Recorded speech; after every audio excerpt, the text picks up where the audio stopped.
Muito obrigado, Sr. Presidente, Sr. Primeiro-Ministro, Srs. Membros do Governo, Srs. Deputados, Sr. Ministro das Finanças.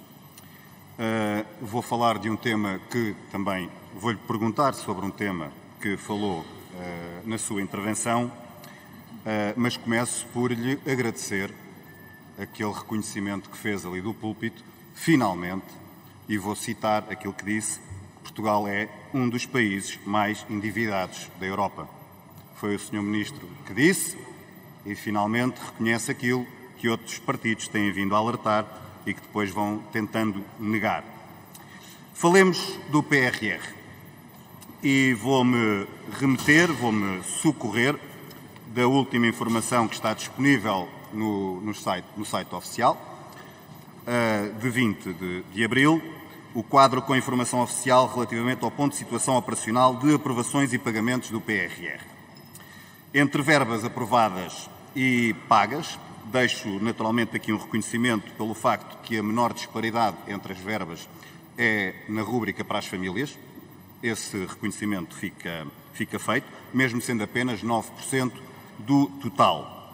Mas olhando a este quadro, a esta informação, quando começamos a ver as rúbricas, se olharmos para aquilo que é relativo às IPSS, neste momento, à data de hoje, o valor pago é 0. E às empresas chegou a estonteante verba de 100 mil euros, que é só, para tentarmos fazer assim um bocado de comparação, é menos do que aquilo que o Governo, na legislatura anterior, gastou, por exemplo, em fatos e comida e em bombons na presidência da União Europeia. Ou, para termos outra dimensão, o valor que chegou à data de hoje às empresas, à economia real, é 0,02% do valor total. Portanto, significa que as outras rúbricas valem 5 mil vezes mais. Portanto, à data de hoje, possivelmente, aquilo que é o grande contributo da bazuca nas empresas serviu para uma fábrica comprar uma máquina ou alguma empresa comprar um caminhão-tiro. É este, à data de hoje, o grande contributo que acontece. E é porquê este contributo? Porque é resultado daquilo que foi uma política assumida pelo Governo e pelo Sr. Primeiro-Ministro de, olhando a estes valores europeus, a estas verbas europeias, à bazuca europeia, como foi apelidada, de alocar 70% das verbas para o setor público, como se fosse no setor público que tivesse a solução para o país crescer economicamente e ser mais rico. Ora bem, à data de hoje, dos 438 milhões, que é o valor agregado para entidades públicas, empresas públicas, autarquias e escolas, a primeira pergunta que lhe faço, Sr. Ministro, é destes 438 milhões, e faço-lhe esta pergunta porque, quando o Sr. Primeiro-Ministro assumiu os 70% para o setor público, disse depois: não se preocupem, as verbas depois chegarão à economia real, por aquisições, por contratações de serviços, esse valor chegará às empresas. Portanto, vamos querer acreditar nisso.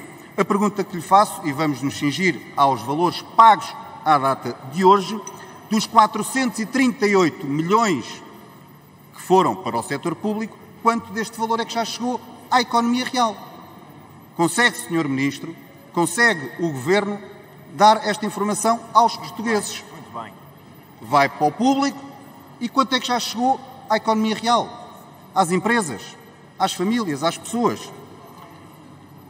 O Sr. Ministro Pedro Nuno Santos vai ter depois o seu momento, lá chegaremos, está bem? Muito obrigado.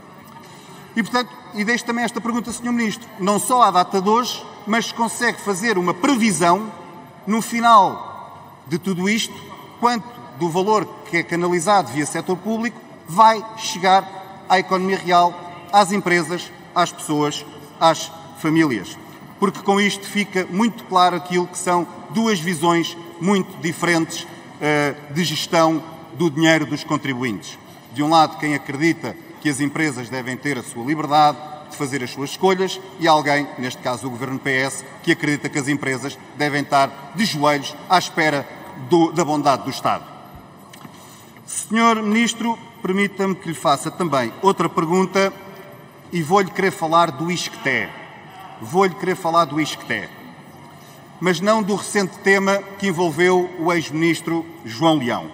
Não só porque, quando o tema já foi abordado aqui, percebemos o seu incómodo com o tema, acho que todos, e também o próprio PS, deve estar incomodado com o tema, porque a atrapalhada também sobre esse tema é de tal forma que o Partido Socialista inviabilizou a vinda à Assembleia da República da única pessoa que podia fazer o contraponto ao ex-ministro João Leão, que era o ex-ministro Manel Leitor. Mas não, o que o Partido Socialista quer é, vem cá o ex-ministro João Leão, vem cá a reitora do ISCTE, que ficaremos todos certamente surpreendidos, vão passar aqui a mesma narrativa e nada esclarecer. Mas sobre o ISCTE, e percebe-se que começa a saber o incómodo, porque o ISCTE é certamente mais do que apenas um viveiro para aquilo que é a máquina do Partido Socialista.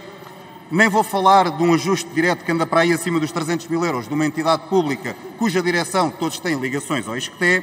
Aquilo que me preocupa é que neste momento há uma instituição pública e, por consequência, os seus profissionais e os seus alunos, os antigos e os atuais, que veem a sua credibilidade e a sua reputação posta em causa.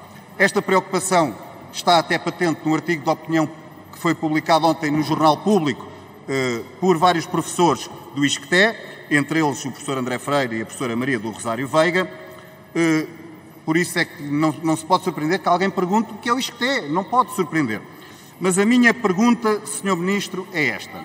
Perante isto tudo que se vai sabendo e que já se sabe, qual é o nível de confiança que os portugueses podem ter em algumas contratações feitas pelo Governo e por entidades que respondem diretamente ao Governo, algumas contratações feitas de serviços ao ISCTE, e vou-lhe dar 2 exemplos concretos.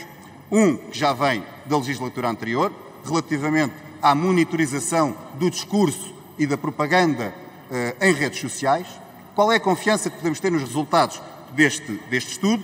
E outro, porque foi um convite feito recentemente no final de janeiro, não foi assim há muito tempo, porque o POAT 2020 encomendou ao ISCTE um estudo, vejamos só, para um estudo sobre a fraude nos fundos estruturais em Portugal. E, portanto, perante tudo aquilo que falámos, o Sr. Ministro falou na sua intervenção e eu fiz nestes pedidos de esclarecimento qual é o nível de confiança que podemos ter na gestão dos fundos europeus. Muito obrigado.